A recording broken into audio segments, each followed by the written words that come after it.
She's a conscious relationship coach, intuitive guide, and an author who helps create love that feels real and aligned. She helps people create relationships that are rooted in truth and not confusion. From her book on self-love to her pre-engagement workbook, she helps couples create clarity where most advice is going to fail. Please welcome LaShawn McCrary. Hi, thank you for having me on the show. How are you today? I'm good. Hope you're having a great day. I am, AJ. Okay, I would like to kickstart this with an online question that I found. I would like to see what your perspective around this is. Okay. I found this on Reddit, name's anonymous, but the title is, Husband went through my phone and found out that I want divorce. Here's what it says. My husband, male 23, and I, female 22, have been married for 3.5 years, although we were separated for 9 months and got together this April again. We have a 2-year-old son too. While we were separated, I cheated on him, and after we got together, he went through my phone and found out and reminds me every single day what kind of person I am. In general, he goes through my phone every single night, and I never take his. He says he can't trust me, so I went along with it. At some point, I got sick of him being rude and belittling me. So I started considering divorce. I talked to ChatGPT about it and thought he wouldn't go this far. He did, and during today's lunch, he told me that he knew what I'm like and he just wants to sleep around. Honestly, I'm tired of all that, but also I feel like I did him wrong, going behind his back. I was hesitating to raise the issue again as I tried multiple times, and he said I deserve his behavior every single time. So I figured out there's no point trying again anyway. Do I apologize and discuss our issues again, or do I pack my things and go? I want to be fair and not hurtful, but our marriage is exhausting. That's very unfortunate. Mm-hmm. So, for this person, it becomes a recognizing that you and your spouse, that you are not going to be able to work through this by yourselves. If you were, you would have done so already. So if there is any chance at this point for you to make it, then both of you are going to have to willingly go to some type of coaching, marriage counseling, but you're going to need a third party, not ChatGPT, but you're going to actually need a third party, and both of you are going to have to be there and be willing to actually work on the marriage. That is, infidelity is a huge breach of trust, and once that trust is broken, it becomes very, very difficult to come back together and to rebuild that trust.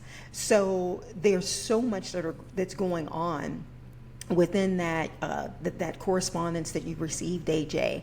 And my best advice to you is to go within yourself and figure out first and foremost, what is it that you want to do? Do you really want to fight for the marriage? Do you want to let it go? Because you're really going to have to pick a path, and whatever path you choose, be very solid within that path, because it sounds like this person is going back and forth within themselves. And it's just like, yes, if you have apologized, if you're doing your part to move forward, however, your partner is still hurt and they're still offended and they're acting out, the wanting to check the messages every day. And even though there's a level of understanding, right? Because that trust was broken, but at some point in time, you're going to have to figure out, can we rebuild this? And again, that's if both partners actually want it, if you're going to stay in the relationship, because at what point do you say, if this person is continuously sleeping around, well, how many times do they get to sleep around? Like, at what point in time are they going to say it's even? At what point in time do they stop going through your phone? And not because they're just stopping, but because they actually feel secure again within the relationship. And all of those questions, it's going to take time. to answer those questions. It's going to take a change in behavior. It's going to take a change in the way that each person is showing up. And if they are willing to do that work, then they will see if they can actually salvage that relationship. But it sounds as if one person is trying to salvage it, and then the other one has been hurt, and they're just going to say, well, you deserve this. You did this to me. You started this. And they're going along that path.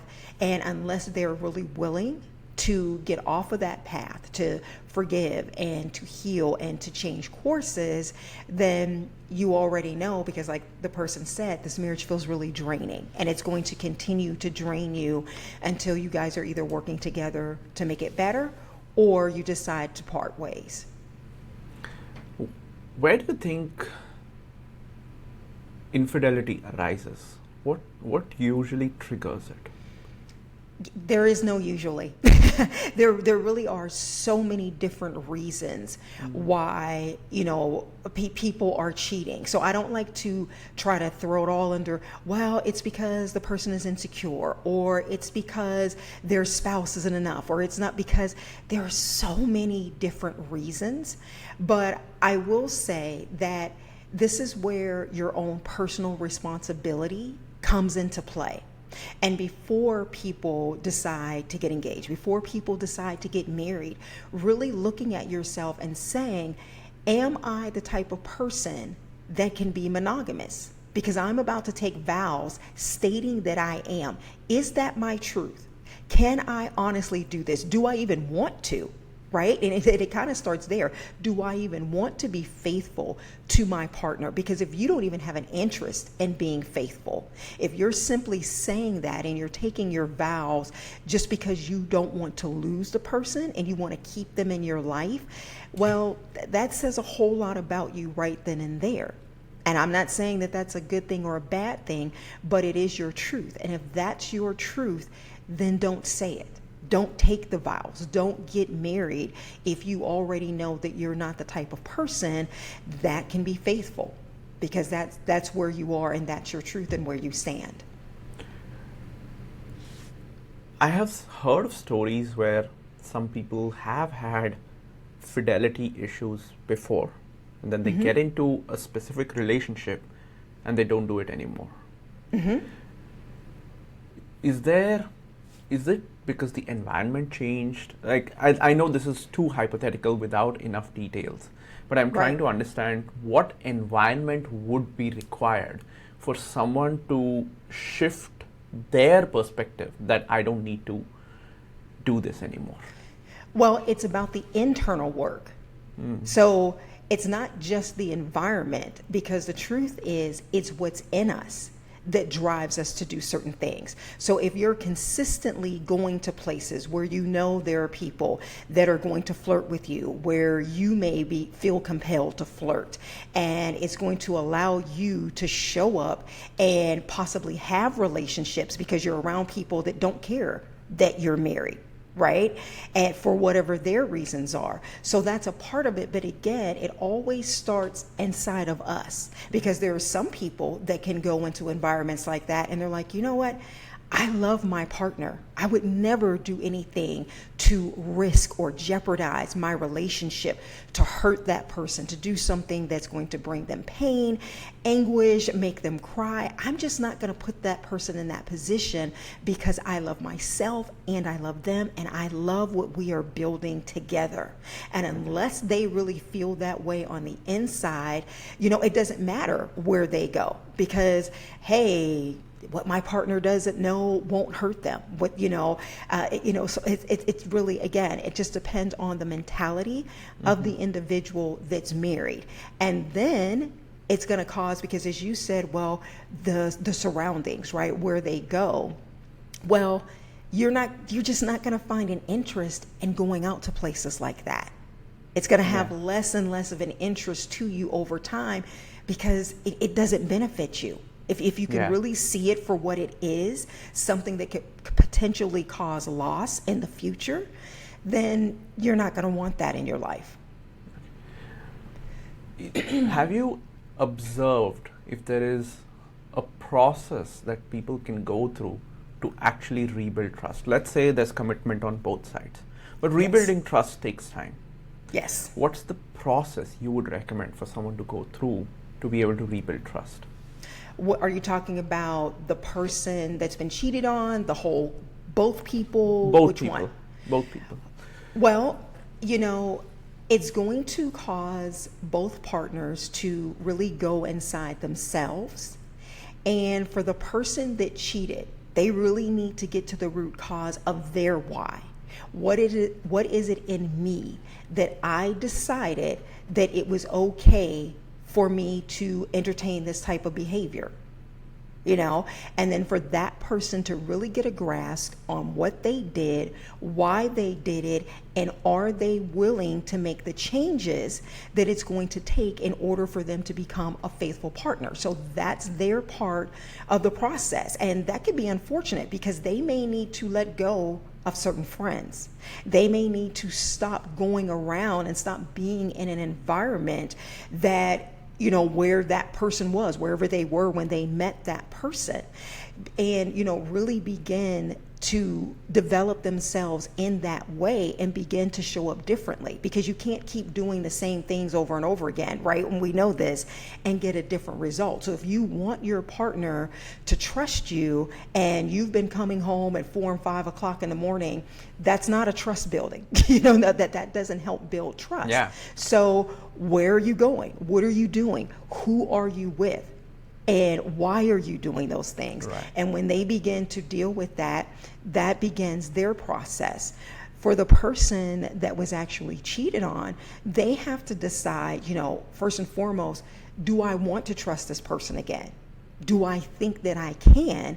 And what does that look like? What do I need to see from them? What do I need to hear? And am I willing to let go of what happened? Because if that person is actually beginning to make the changes, they're doing things differently, they're showing up differently, you're adhering to each other's needs, and and you're really beginning to build the relationship, well, you can't keep bringing that up every single time you feel it. Like you're feeling it. So, have your conversation, write it out in a letter. There's a process that I take people through, which is called a total healing letter. And what they will do is they will write a letter letting out all their frustrations. I say, let it all out. Don't worry about being grammatically correct, spelling things correctly, sentence formation. Forget about all of that. Just release your feelings on paper. And then once you do, you burn it. And as you're burning it, you allow yourself to say, okay, I'm letting this go. I'm going to forgive you and I'm going to let this go. Now, you may have to go through this process a couple of times before you actually do, but it's really allowing yourself to release that person and what they did so that you can move on if that's the choice that you're making. Because even think about it from this perspective. As the person that has been cheated on, it's the memory of it. It's the thought of it. So if you are the one that is consistently thinking about it every single day, every single day, every single day, that is eating away at you. And at some point in time, you're going to lash out at your partner. Well, if they're doing their best to change and to shift, but no matter what they say or what they do, you're still angry, you're still frustrated, then it's going to make that process a lot more difficult, because at some point in time, they're probably going to throw up their hands and say, well, I might as well go back to cheating because I tried and it didn't work anyway. So there's a level of compassion, there's a level of forgiveness, there's a level of understanding, and there is most certainly a level of patience with the person, so both people, being patient with the process and really allowing themselves to work through the process. Got it. That was a heavy post. I think there was a lot to uncover in it. Yes. Before we move on, there's one thing I feel like we need to highlight. A lot of people, and I think you put light on this as well. A lot of people get trapped in this situation of, I was hurt, and so I need to punish the other person. I need to, if I punish them enough, I'm going to feel okay. And until I feel okay, I'm going to keep punishing them. And I think that's the hardest place to be. And probably the worst place for your relationship, because it's in a limbo where you're consciously degrading your relationship, hoping you will feel better. Yeah. And then decide that, okay, the relationship is worth rebuilding. Yeah. And the unfortunate part about that is it doesn't work that way. Yeah.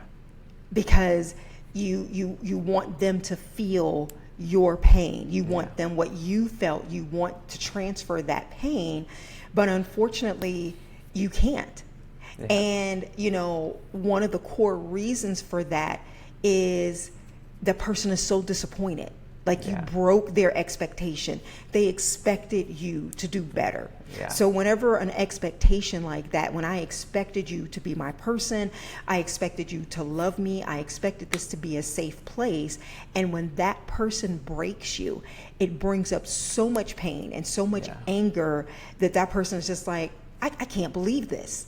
And so in the midst of that, it becomes what you said, where they're constantly trying to hurt the person, hoping that one day they will feel better, but it just doesn't work that way.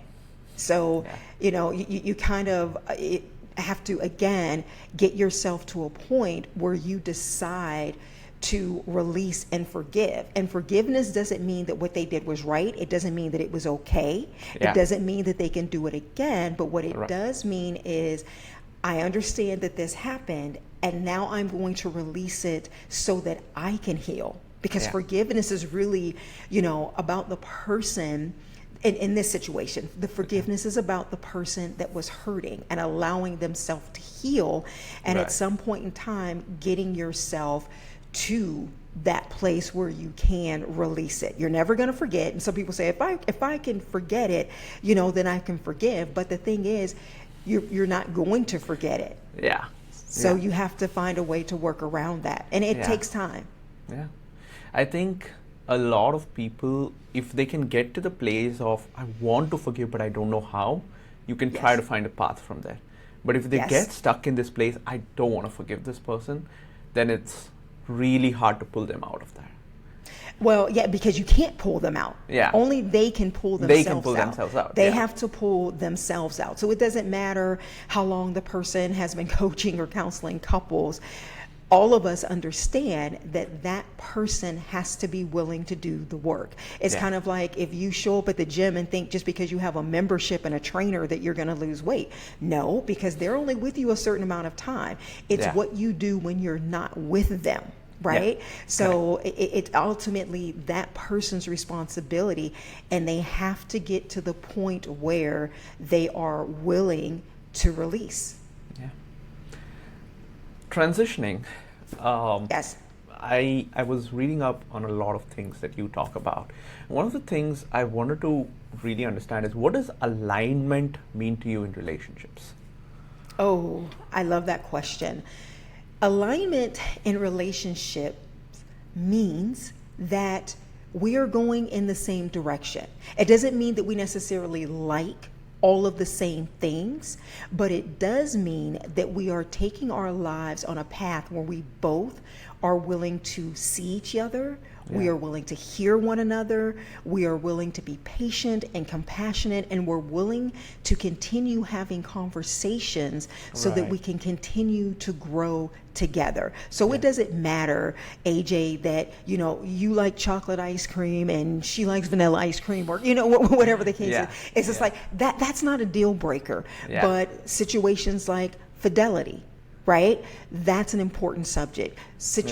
Topics like children and money, those type of things, family members, all of those things are important subjects. So it's about being in alignment. And when you don't agree, can you agree to disagree without any anger or animosity? Right? Can we make peace with it? The hardest skill I feel a lot of couples take time to learn. I think some couples just end up in a limbo state where they're like, okay, this is what we can do. And some people really learn the skill, which is learning how to resolve their conflicts, learning how to actually argue without putting each other down, without having the relationship suffer in the middle of a conflict. I agree with that. There's, but also understanding what conflict is. Yeah. And it's one person wanting something and the other person wanting something different. So we just want different things on this particular circumstance, whatever it happens to be. So it becomes an understanding of, sweetie, well, why do you want that? Tell me why this is so important to you. What does it do for you? Yeah. And many times when we begin to hear and understand, it's kind of like putting ourselves in our partner's proverbial shoes, right? When we allow ourselves to kind of see the world from their lens, because we have different backgrounds and, you know, we were raised with different parents and different family situations. So we're never going to see eye to eye on everything. But when we can have the conversations to say, okay, what does that mean to you? And many times when couples have that conversation and they realize, okay, I'm just kind of being a little stubborn because I want it this way, but this really means something that's valuable to my partner.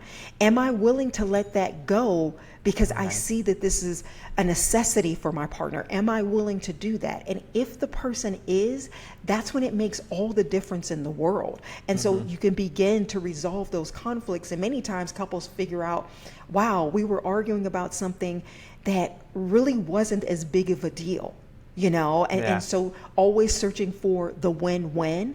And if you are a person, let me say this, AJ, it is going to be very difficult to come to any type of conflict resolution if you are a person that is always trying to win and be right.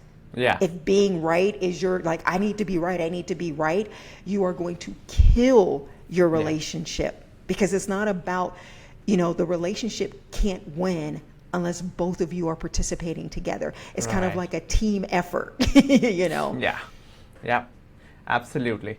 I think when you're really trying to win all the time, you put winning above the relationship, and the relationship suffers in the need to be, right? Right, because ultimately what the person is doing is focusing on self and not the relationship. Yeah.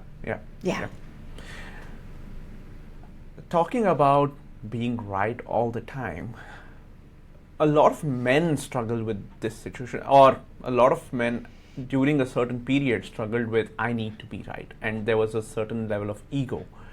How should men now in a new generation think about how they present themselves in relationships, and even for themselves, forget about the relationship, first for themselves, that will help them be better people?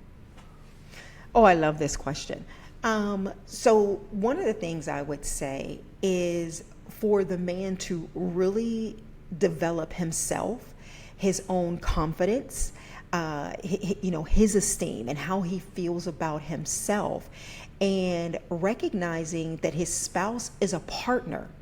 And when you go into a partnership, it is about helping one another. It is about working together, not against one another. So if your mate happens to have an idea that makes things better, be happy and celebrate the fact that you have someone that's working with you to make things better and not tear you down. Right? So that's something to celebrate. And I think also, whether you're journaling or whatever your spiritual practices are, go into it every single time asking, how can I be a better mate? And just let it go. How can I be a better mate today? How can I be a better husband today? How can I show up better today? And if you are consistently asking that question, the answers are going to come to you, and they're going to keep coming to you, because that's where your energy is. And so you're going to follow that. So simply by doing that, and that's simple, right, AJ? You can ask yourself that question every day. Every man, that really wants to be better can ask himself that question. And when you're focused on that, I love this question so much, because when that happens, it really does allow you to become a better, stronger version of yourself. And you begin to step away from ego and step into your higher self that you really are. I remember, when I was reading some of the details about you, you wrote that from your book on self-love, a lot of men also found value. It was focused towards women, but a lot of men found value. I just want to dig in. What were a couple of things they really picked out from that book that men were like, okay, this applies to me as well? Because the questions anyone could read the questions and reflect them, reflect upon them.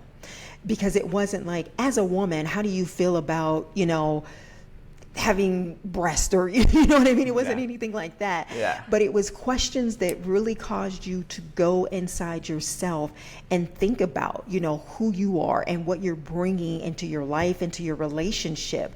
So when you see a question like that, you begin to reflect, and that's what it was, and that's why they were saying, wow, as I'm reading through these chapters and I'm looking at myself, and it was just causing me to constantly go back inside myself. And that's why, from the men that said that to me, they were like, no, this isn't, even though you wrote it for women, this book really is for anyone. It's for couples, for relationships, because it can help anyone be better. In all your work with couples, right? What's the craziest transformation you observed? The best transformation that I love to see is when people have aha moments. And it's kind of when you can see that they get it for themselves, and they get it for their relationships. So even if it's like a one-on-one coaching session, because I coach individuals as well, and when I can tell that they get it, and they're like, So it's very calm, it's very gentle, and it's very subtle, but they're pulling it in. And that's where the transformation starts. And it's just like, okay, so we've had a breakthrough in their line of thinking, and now they can begin to open up the doors for them to show up differently, because this seed has been planted and they've received it. Is there any one that stands out? No, because it's what I see in my work. So there isn't one in particular that I can actually. There was one that's coming to mind right now, where I remember summarizing what one spouse said, and then that spouse said, "That is perfect. What you just said summarizes it exactly the way that I feel." And because it was said by me, because sometimes it takes another person to say it before a person is willing to receive it, the other spouse was just like, okay, I see that and I get that. And the spouse that was feeling that way but having a very difficult time expressing it and getting their spouse to really see and hear it for what it was.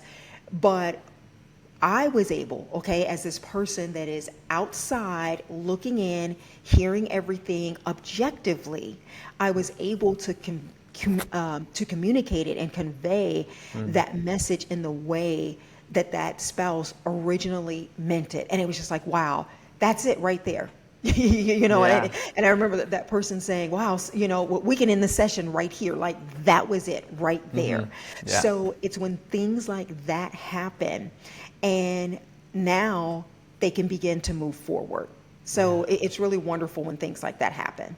Yeah, it's really fascinating to me that when people feel like someone else truly gets it, it's to the depth of what they're feeling, that's when I feel like they're like, okay, I'm open now.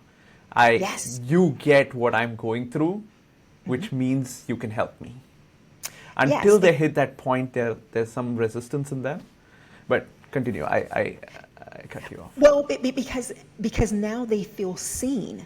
Yeah. They feel seen, they feel heard, and they feel as if they can relax. Because anytime when you're in a relationship, especially when you're talking about a marriage or a long-term committed relationship, it is very important for us to feel seen and heard. Yeah. And when we are, it's as if our hearts rejoice, like, yes, like they see me. Yeah. Okay, they see me, and they know, a little bit more about me, which is going to help our relationship. And it always does. And that's what makes that so powerful. And so, because it's a vulnerability. And when we're allowed to be vulnerable and truly be ourselves, it really does open up our hearts so that we can relax and just be. I have a very interesting question to you, and I've been searching for this answer for a while, so I've been asking a lot of guests about this.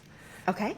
Have you found something that accelerates the healing process for some people, and for some people it just slows it down? Like, are there elements that if people incorporate into their process, it will move way faster than anything else? Well, that almost sounded like two questions, because you said for some people it makes it go faster and some people it makes Yeah, it go I'm looking for the slower. faster part. Yeah. Okay. He's Yeah, like, let's move this along. Yeah. Well, Uh, well, th- th- well, and here's the thing. For me, whenever I'm working with couples, it's always about really listening to each person and figuring out what it is that they need, because they're actually kind of guiding me through the process by letting me know where they are. So that's what I'm always looking for. What does this person need? I don't have a cookie cutter process where week 1 we're going to do this and week 2 we're going to do this. And the reason why I pull away from modalities like that is because there's no 12-step process that works for everybody. Yeah. And recognizing that everyone is different, it's just like, okay, what's going to work for this person and what's going to work for their spouse, and then what's going to work for the next couple, because each couple is different. So the way that I help them accelerate the process is by figuring out the process that is going to work best for the individual and for the couple, so that they can come together. Now, is there, this magic pill, this trick that just makes everything go faster? Here's the truth about it. People are only going to move at the speed that they're ready to move at. And sometimes people will say that they want to hurry up and move, but what they really mean is that they don't want to feel pain anymore. They don't want to be angry anymore. They don't want to be frustrated. They're tired of arguing. What's it going to take for us to stop arguing? That's what they're really saying. So that person recognizing and saying, hey, how soon can you begin taking responsibility for the things that you're bringing into the relationship? Yeah. And even if what you're doing is only 5%, 10% of what's damaging the relationship, the quicker you get into taking responsibility for your part, the faster your partner is going to begin to take responsibility for their part. So it's this understanding and working together instead of being at odds with one another. And a lot of times that's what's happening. They're at such odds with one another, and then they get into the fight mode, and they get into the, I got to protect myself, I have to be right. And all of those other things come into play. And so it begins to, again, getting each one to look at themselves and go inside and then begin that healing process. And then it speeds up their joint process at the same time. Okay. So when I said elements, for me, the thought process was something along the lines of them having a belief, I need to change now. That's one element, right? Or them trying to find resources, becoming resourceful and really diving deep into it. So those are things I was trying to see if attached together can help. It's not a cookie cutter process, but more like a element. It's there and it helps. Forgiveness. Forgiveness. Forgiving sometimes yourself for things that maybe there were red flags that you ignored.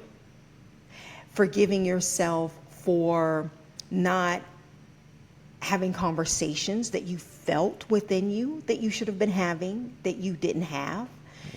And also forgiving them for maybe things that they did to hurt you, and really looking at it from a holistic perspective and beginning to follow forgiveness. Because if you can learn to release and forgive, again, yourself for the part that you played and your partner for the part that they played, that will definitely begin to speed up the process. But here's the thing, both parties have to be willing to do it. Yeah. Both parties have to be willing to do it. Both parties That's so true. have to be willing, to do it, because you came together. Yeah. it's a marriage. It's a You know what marriage. I mean? And Right. You know, it's a marriage. You came together, so one person is not going to be able to pull the weight. And that's why it's yeah, very important, you know, and one of the questions that I will ask, do you want to save this marriage? yeah, Why? Are you really in this, you know, regardless of how many days, weeks, months, maybe even years it may take? Are you in it for the long haul? yeah, Because if you have in your mind, well, I'm going to give this 30 days, and if it works, okay, good. If it doesn't, if you have that type of an expiration date, yeah, then are you willing to put in that much more work yeah, internally? yeah, You know, or are you willing to do that, and really begin to work and see what happens with the marriage? But yeah. both parties have to be willing. Correct. Got it. Okay. Um, I have a game for you that I would like to transition to. Uh, Okay. Okay, so this is an interesting one, okay? I haven't played this with anyone before, so you're the first person I'm trying this out with. So it's called Would You Rather, okay? Would you rather? Okay. Yeah. So it's along the lines of would you rather have green or red, but Okay. specific to relationships. It's not Okay. like that's just the example. Okay. So the first question to you: would you rather marry someone who hates your family or marry someone who refuses to have kids? I would rather marry somebody who refuses to have kids. Oh, interesting, interesting. Any reason the weight goes more towards that side? Because I chose a long time ago to not have kids in my life. Ah, okay, okay, Yes. So that's actually an easier one for me. okay, okay. Would you rather live with a partner who never apologizes or a partner who apologizes but never changes? Neither one of those will work for me. Okay, okay. I can see why. But what if I said the first one was they never apologize but they do the change needed? Then that would be my choice. Yeah. They don't apologize, but they do the change needed. Yes. Okay. Oh, Yeah. and I want to add something to that later on. Remind me. Okay. I mean, you can add right now.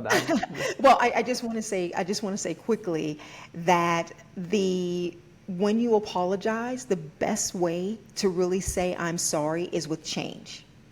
Yeah. So that's what I Yeah. wanted to add with that. Yeah. I feel like if you don't implement the change, people see it as just hollow words. You don't Yep. mean what you're saying. Exactly. Yeah.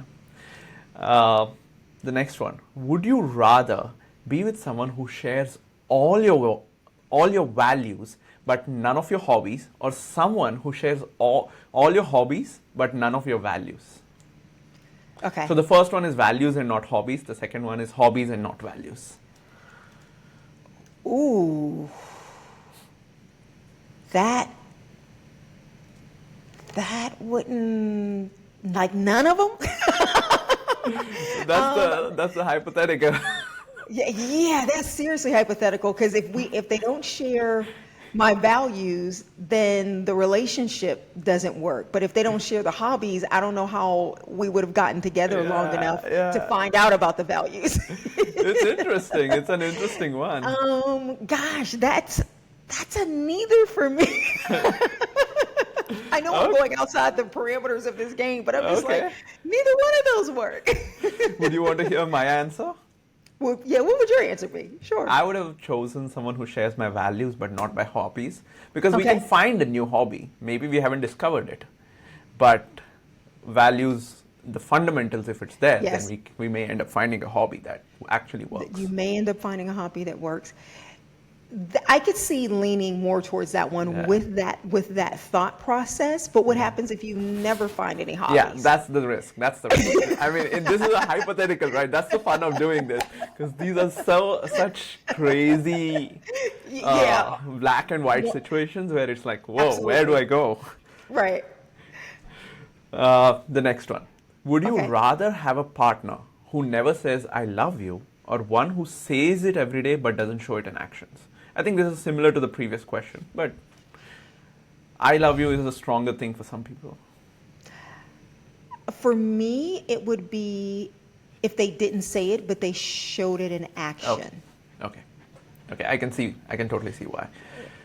Yeah. Would you rather would you rather have would you rather your partner keep all emotions inside or overshare every single thought? I'd rather have the overshare. Oh, you would have Well, overshare. well, well, yeah. Well, and consider this too. If you're always suppressing things, that's heart Yeah. attacks and Yeah. stress, and at some point in time, you're going to explode. So Yeah.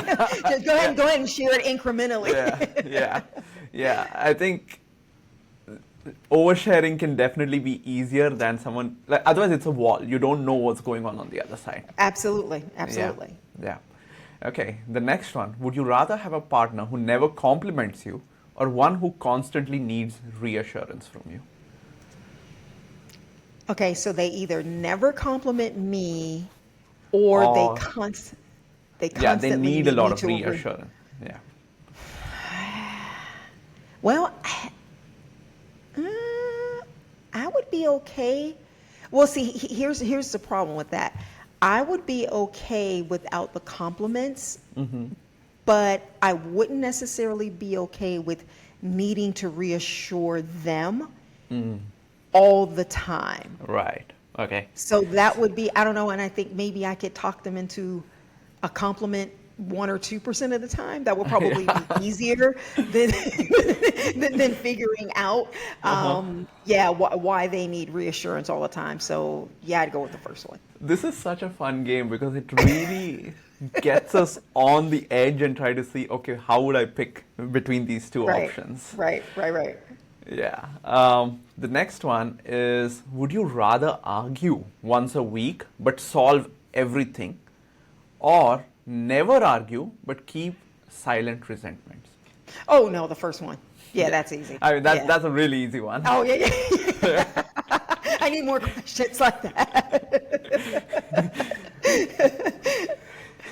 Would you rather do all housework with a loving partner or live with a partner who refuses to help but showers you with gifts? Okay, so we do all the housework together, or who's doing the housework? Or I So, have to do it? Or yeah, who you who's do doing it? all the housework, but the partner is extremely loving. Or you live with a partner who refuses to help. Actually, no, the question is a little confusing. Would you rather do all the housework with, let's assume it's both of them, or live with a partner who refuses to help but showers you with gifts?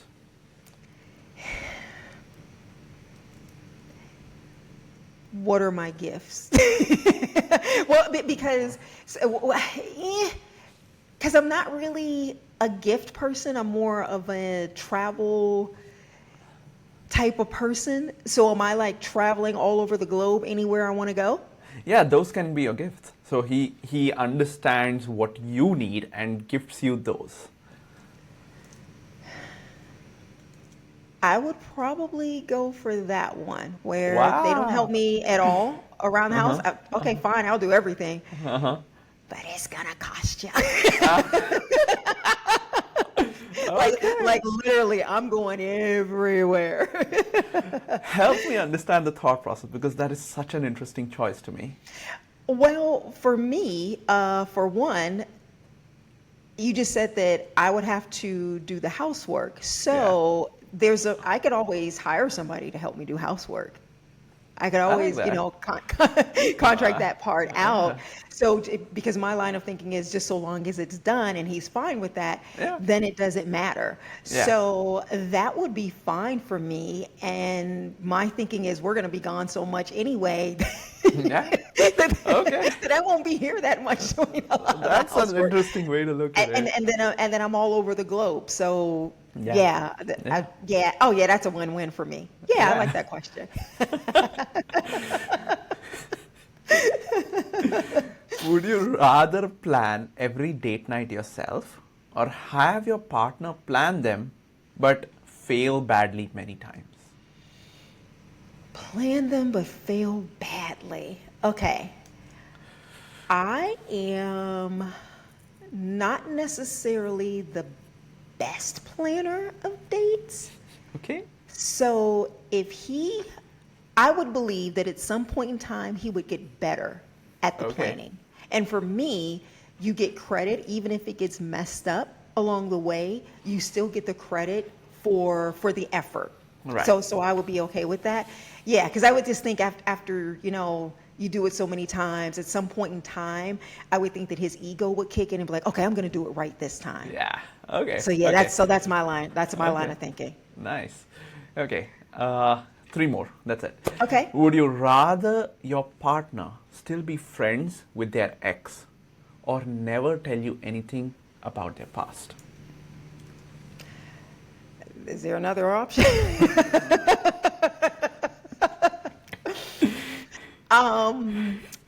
Because I don't necessarily need to, no, let me think about that. So I never know anything about their past, but Or- but they would be bringing their ex into the present. Yeah. So if that's the case, then I would want to know about that person and know about the level of connection Yeah. that they actually have with that person. Yeah, I would rather be in the loop about something like that, as compared to never know Yeah. anything about them. I get that. Because there's the growing part of it, right? Yeah. Yeah, that's kind of like an unbalanced question for me. So Yeah. I don't To know. me- What would your thoughts be? Yeah, my thoughts would be if the ex is completely platonic, there is literally no feelings. Absolutely, yeah. And my partner is open enough to tell me, okay, there's something going wrong, I have these feelings. I'm like, okay, you're giving me the visibility, I trust you. Okay, yeah, and I can see that as well. Yeah. Yeah. Would you rather get married tomorrow with no prep or wait 10 years for your dream wedding?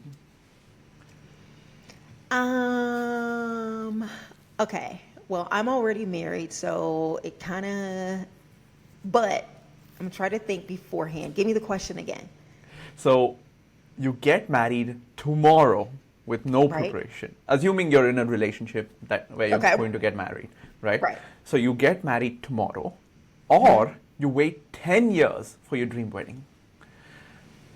Or wait 10. Oh, and we're just talking about the wedding, not necessarily a better person or a more aligned person. Yeah, We're just talking about the yeah. wedding.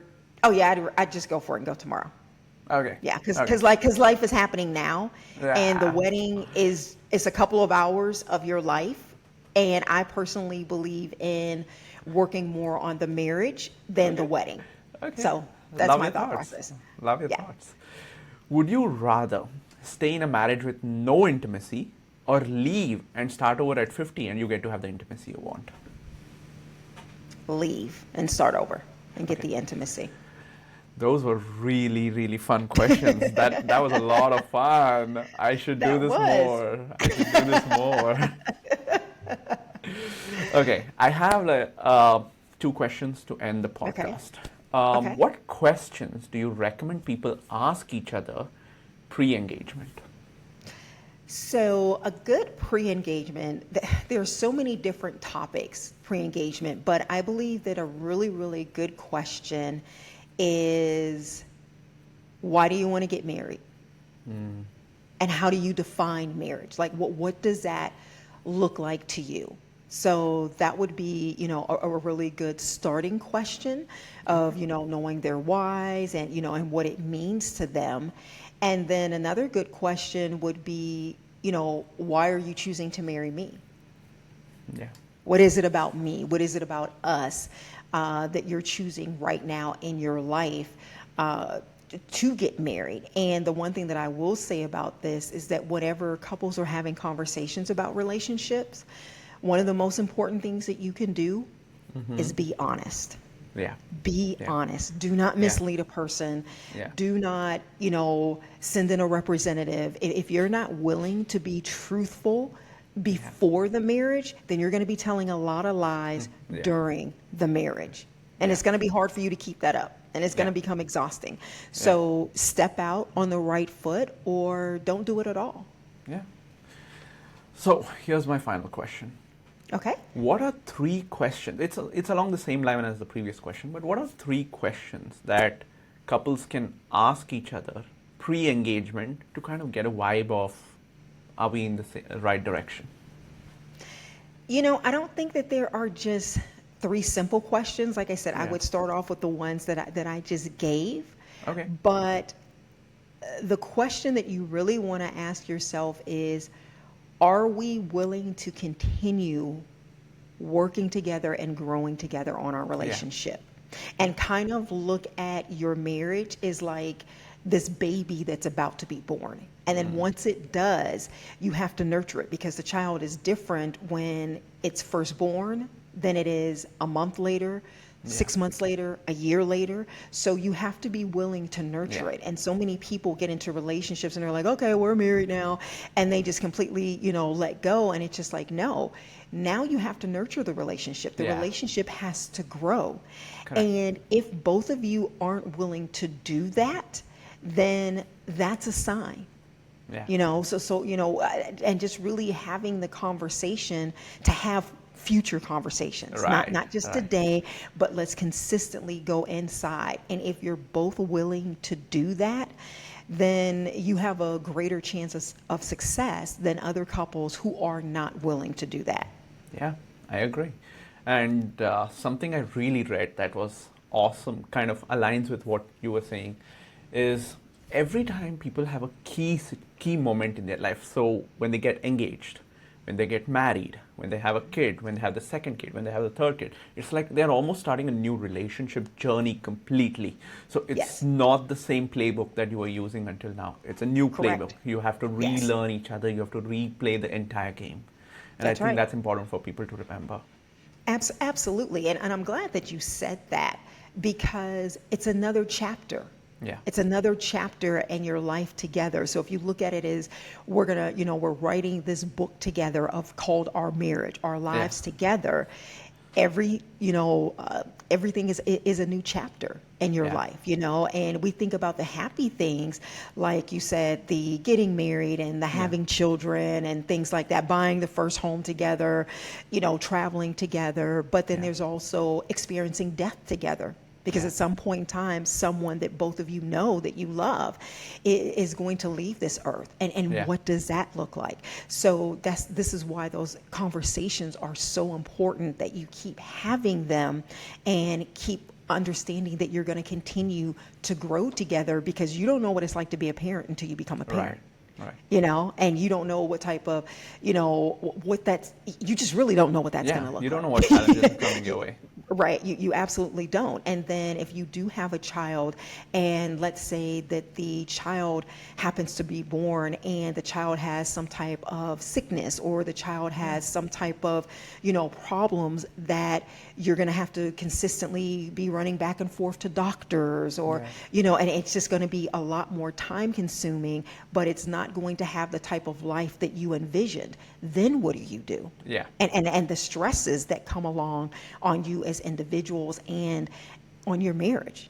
Yeah. So there's so many different things that, these conversations, they need to be consistently had. And, are we still in this together? Do we still love each other? Or are we still allowing ourselves to grow in and of ourselves and grow our marriage at the same time? Yeah. Yeah. Awesome. This was an amazing conversation. Thank you for being on the podcast today and sharing all your wisdom with us. Thank you so much. Thank you for having me. I appreciate it. I'll have to come back sometime soon. Yeah. And you'll have to have another game for me. Yeah, it was an honest pleasure. Awesome. Okay.